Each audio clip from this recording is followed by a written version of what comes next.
तो भी आपकी वह सेवा करते रहते हैं। प्राय करके सेवक लोग उनको आपके कार्यक्रम में कोई व्यवधान उपस्थित नहीं करेंगे तो वह कार्य करते रहते हैं। आप मान लो एक कमरे को छोड़कर दूसरे कमरे में चले गए, उतने में ही वहाँ के सेवक लोग जो नियुक्त रहते हैं कि आकर के झाड़ू वगैरह लगा दिया, नहीं समझे, और सुगंधित तो वस्तुओं का प्रयोग कर दिया, प्रकाश आदि का कर दिया, और इस ढंग से वहाँ पर आप आने वाले हैं उतने समय में व्यवस्थित कर दें। तो आपको आकर के देखेंगे भाई किसको कौन आया था, क्या आया था। देव लोग इसी प्रकार सेवक बनकर के आपके काम करते नहीं जाते हुए भी करते हैं, क्योंकि आपने धार्मिक कार्य इस प्रकार के किए हैं। फलस्वरूप देव लोग भी आपके साथ देते रहते हैं।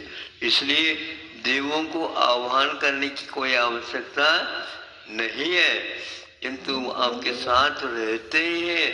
यहाँ पर बैठे बैठे भी देव लोग सुन रहे होंगे, हाँ कहीं भी, क्योंकि आपकी संख्या तो संख्या है, असंख्यात आप नहीं है, संख्यात है। तो अब संख्यात में भी कितने ढाई द्वीप में कितने मनुष्य गिने गिने हैं, देव लोग असंख्यात हैं। इस प्रकार वो कब आते हैं कब नहीं आते, लेकिन यहीं पर ज्यादा विशेष रूप से रहते हैं।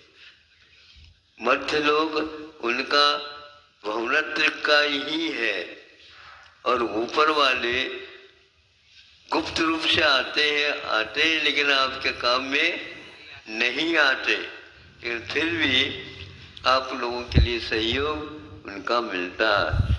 63 सलाह का पुरुष जो महापुरुष है, उनके जीवन काल में इन देवों का आना जाना मेहमानों की भांति यह चलता ही रहता है। तो ऐसे वे लोग आप लोगों के लिए भी काम में आते हैं। इसलिए कहा चूंकि आप मनुष्य अवस्था में अपने भोगों का काम और जो उत्पादन संबंधी उपकरणों के अर्थ के इसके सारे करते हुए काम करते हैं, इसलिए आप लोगों को वह सब निग्रह और अनुग्रह के माध्यम से आपको भी बहुत सहयोग देते रहते हैं। इसकी आपको इच्छा करने की आवश्यकता नहीं। वह देव लोग अपने आप को आप लोगों से कमजोर समझते हैं, इसलिए क्योंकि यह उनको वहीं पर रुकना पड़ा, और वहां से आकर के वहाँ 4 पुरुषार्थ तो है ही नहीं। चारों पुरुषार्थ मनुष्य जीवन की अपेक्षा से मुख्य रूप से है, तिर्यंच अवस्था में भी है ही नहीं। देवों में समय पर शरीर की पुष्टि आदि कर ली, बाकी कोई पुरुषार्थ है ही नहीं। संयम वहाँ पर पलता नहीं, दान आदि कार्य होते नहीं, थोड़े बहुत सहयोग की अपेक्षा से कर दे, लेकिन मुख्य दान दाता बन करके अपने आंगन में खड़े हुए गए हो।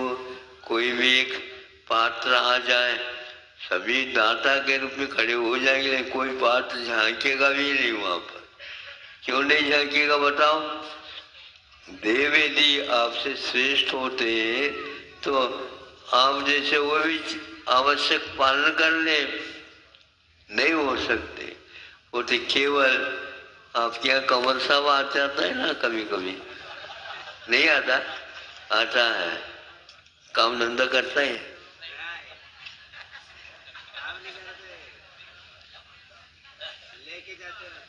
अब ये बात अलग है,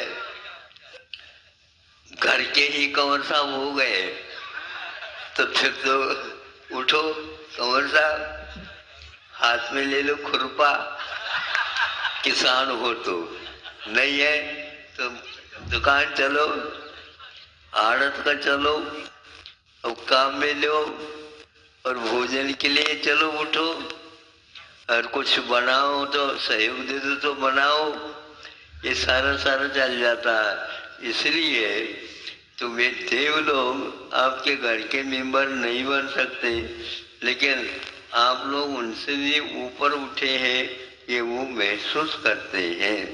इसलिए देवों को भी आप भक्त के रूप में स्वीकार करो, भगवान के रूप में नहीं, क्योंकि भगवान को वो भी मानते हैं और आप भी मानते हैं, लेकिन आप संयम के साथ मानते हैं, तो उनका कोई ठिकाना नहीं।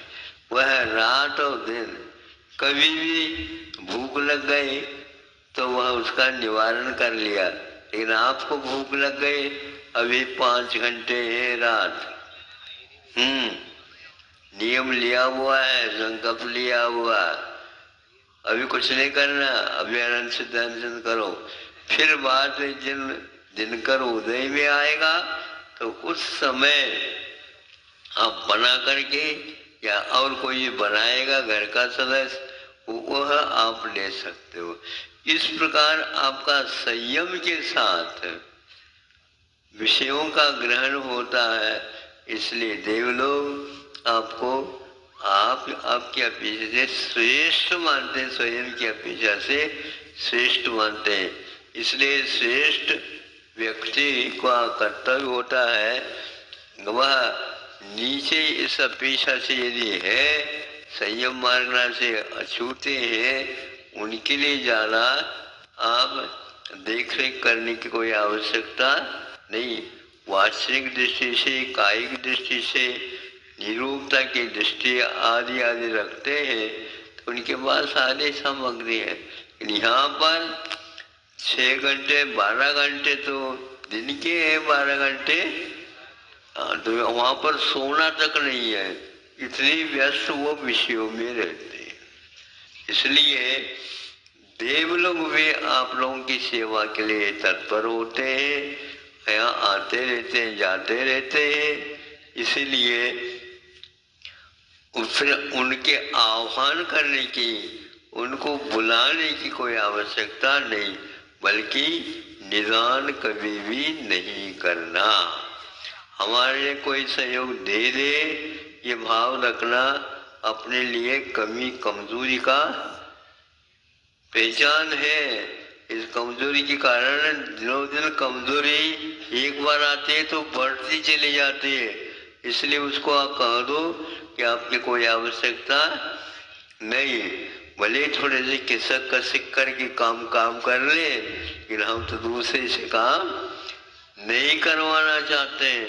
इस प्रकार भाव आता है तो आपका संयम की ओर ध्यान है, निश्चित हो जाता है। इसलिए देवावी तत्सपन मनते, जिनके मन हमेशा हमेशा धार्मिक अनुष्ठान में लगा रहता है, उनकी सेवा के लिए देव लोग अपने आप को चमर वगैरह ले करके अवभाग्य मानते हैं और ढोते रहते हैं।